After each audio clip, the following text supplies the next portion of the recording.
There is no room for hubris in her. Memories may erode, but she does not force her footprints into the sand.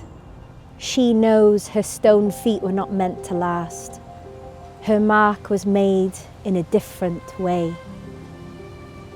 Acts of care ripple over time, etching into both soil and sea.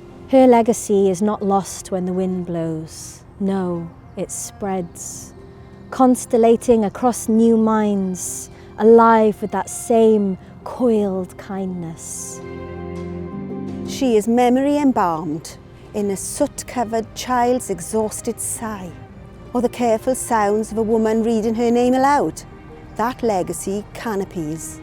It is a safe shade that time dapples through onto those glancing back before taking a step. Girls unfurling, dream of winning a marathon. Women whisper their band's name into a pillow at night. Maybe others cut hair, lead the charge, chart the stars, write, mend, build.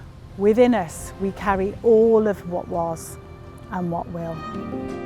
But always we must live bright and care loudly, for that is how the stars mark the passing of time. They watch, giving names to radiant shimmers in the dark.